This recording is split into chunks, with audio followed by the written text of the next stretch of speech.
Hey book nerds, welcome to my channel. So today I'm filming my September wrap-up. September was a weird month for me. I read 21 books in the end, which is really good. I read very little of what I planned to read, which was a bit weird, but yeah, I already did my mid-month wrap-up, which I will link down below if you haven't seen that. And then this is just going to be me talking about the rest of the books. So a lot of books that I read this month I just didn't rate, but out of the ones I did rate, I had 1 2-star read, 5 3.5 star reads, 8 4-star reads, and 1 4.5 star read. So it was okay on the whole. Yeah, I had some really good books. I had some not many bad books, but some kind of mediocre books. So the first book I'm going to talk about is What Happened That Night by Deanna. This is an arc. This came out on the 8th of August, and I gave this 3.5 stars out of 5. This is about a girl whose sister has just been arrested for murdering kind of the golden boy of the school, and the main character has had this complex relationship with the golden boy. And it's basically about why her sister killed him. I was expecting this to be more of a thriller than it is. It kind of reads like an intense contemporary. There are some thriller aspects and there are definitely twists and stuff that will keep you invested in the story, but it's not, I would say it's got more of a contemporary theme, which is quite typical of young adult thrillers really. I did really enjoy this. It deals with a lot of dark topics quite intensely, so there are trigger warnings for rape, sexual assault. There are kind of some themes of like victim blaming, not quite, it's not bad and the story doesn't necessarily promote victim blaming, but it certainly is part of the plot. I think that's all the trigger warnings. If you want more detail, do read my blog post down below. I always do detailed blog reviews of the arcs that I read. But yeah, I was actually really pleasantly surprised. This was fantastically written. The writing is really solid. I got quite attached to the characters, and I was definitely surprised by some of the directions the story took. The next books I'm going to talk about are The Heir and The Crown by Kiera. This finishes off the selection series. I mentioned that I read the first 3 at the start of the month, and then I read the next 2, which are based around the children of the characters from the first 3 books. These are interesting. So the selection series, the first 3 are very fluffy and very light, and they're about a girl who enters a contest to marry a prince, and there's some kind of dystopian stuff going on, but it's not really, it's very light dystopian. It's mostly fluffy romance in this kind of almost not really fantasy setting. And then these 2 books are about the daughter of the characters from the first 3 having her own selection with boys, and I don't know how to feel about the direction the books take, because they're a lot more unpleasant. In the original 3, everything's kind of fluffy, there's all this kind of romance stuff going on, every character's pretty nice, even the nasty characters are kind of few and far between. Whereas in this, kind of all of the boys are twats, and I do understand that, and I kind of like that the author did attempt to bring some discussion of gender roles and that kind of thing into the story. But it does make for a less enjoyable reading experience. The main character as well, she's not particularly great. Like, loads of people rag on American Singer and say that she's awful, but Evelyn, I think is her name, she's just very much an unlikable character at the start, and she does get a little bit better, but there's still many reasons to dislike her by the end. So it's kind of like if you took the selection and got rid of all the likeable characters. With the love interests, I do wish they had been more devoted to the personalities of the boy love interests, and because the main character doesn't want to enter the selection in the first place, she spends most of the first book not really engaging with any of them. which is fine, but again, it just makes it a less enjoyable read. It's not why you read the selection series. So I would say they're worth checking out if you do enjoy the selection series, but they're definitely weaker in my eyes than the first 3 books. The next book I really enjoyed, and that is Thin Air by Michelle Paver. This has got one of the most beautiful covers ever. I don't have my physical edition with me, otherwise I'd show you, but it's got like silver holographic flecks on the front. This I gave 4 stars to. This is about a man who goes on an exhibition. I think it's set in the past. It is a historical book. I can't remember the exact year. I think it's maybe like, no, I can't remember the exact year. 1910, something like that. And they go on this exhibition to climb this mountain because there was a famous exhibition that climbed this mountain, but I think they failed and they didn't make it to the top, and a bunch of their people died. So our main character's going with his brother, who is the more experienced explorer, and there's kind of a cast of other characters. And they start to climb this mountain, and then creepy ghost type things happen.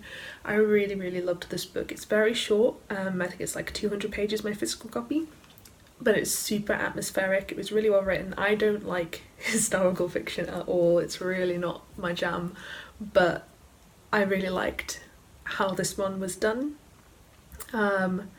It created this really intense atmosphere.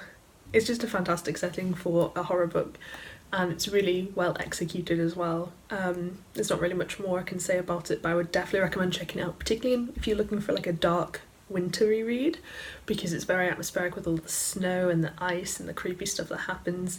It is a slow build, as you would expect from a book like this, and there's not a lot of time spent on the payoff of the ending, considering how short the book is, but that didn't bother me. It's just something to be aware of. If you're the kind of reader who wants fast-paced horror, you're not going to get that here. But if you want a really well-written, creepy, atmospheric, wintry book, then I would definitely recommend this one. The next book I read was Keep You Close by Lucie Whitehouse. I actually listened to this on audiobook. This is a thriller. I think I gave it 3.5 stars, but it might have been a little generous.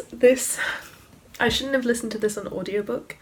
This is about a woman who used to be best friends with this other woman called Marion, and Marion was like a famous artist, but Marion has just been found dead. She fell off this roof, and her death was ruled an accident, but our main character knows that Marion was terrified of heights and she suspects it's a murder, so she kind of goes back and investigates what's going on and whether or not she can prove that her friend was murdered. It's kind of the basic plot. I found this really hard to follow on audiobook. I don't know if it was... I'm still trying to work out with audiobooks whether or not I can listen to, like, what I can listen to and take it in. So with thrillers I tend to struggle a little bit, but I've never had it as bad as I've had it with this one. I had to listen to the start about 4 times before it started going in properly, and I tuned out quite a lot of it. It's not bad. I think if I'd read this physically I might have enjoyed it more, but they were kind of... It's very basic for a thriller. It didn't really do anything that I found impressive, and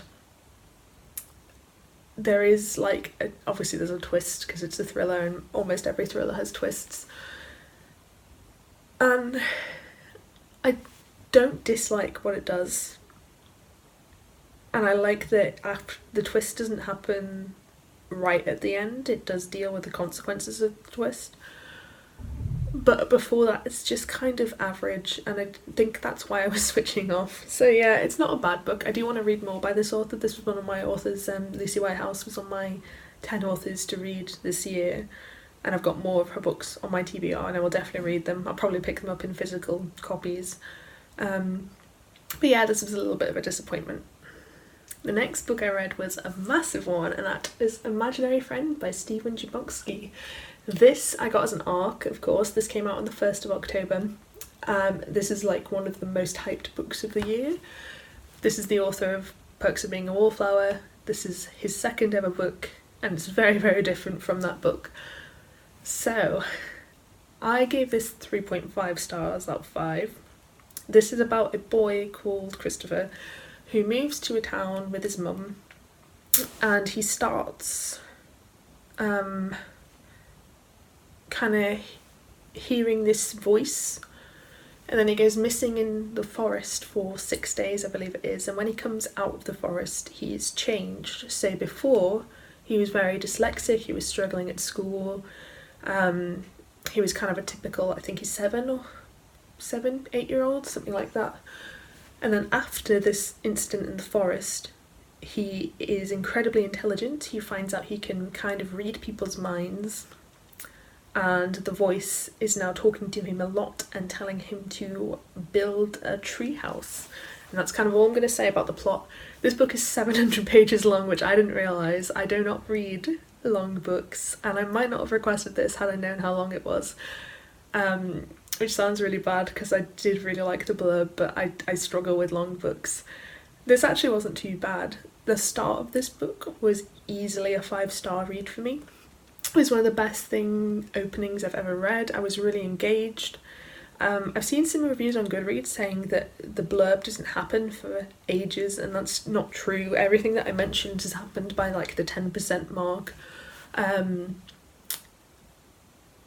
The characters were great. One thing I really loved, and the reason I enjoyed the opening so much, is that all the characters are really nice people, and I talked about this in my blog post. It kind of reminds me in tone of a Stephen King novel, and I hate, it's the cliche of comparing a good horror book to Stephen King, but it's got that very small town feel, and it's got the kind of characters, stereotypical small town characters, and the plot as well, with the whole child who's got telepathy and weird stuff going on.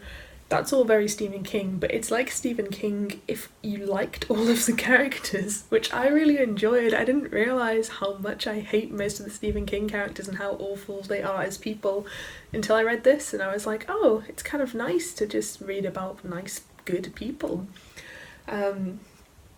Yeah, the plot, so the beginning was a 5-star. Sadly, it goes in a direction that I don't like with my horror.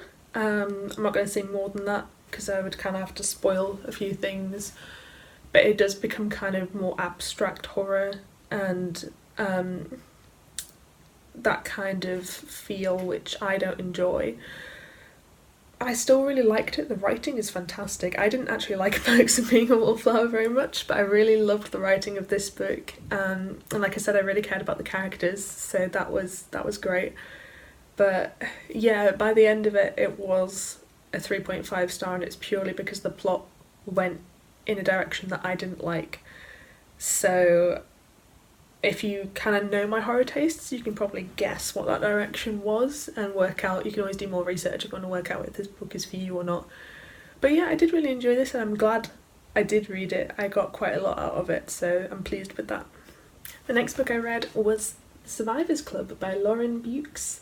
This is a graphic novel. I got this for my birthday from my partner. They generously bought it for me. This is about a group of, I think they're like early 20s, and they have all survived different isolated horror incidents in the 80s.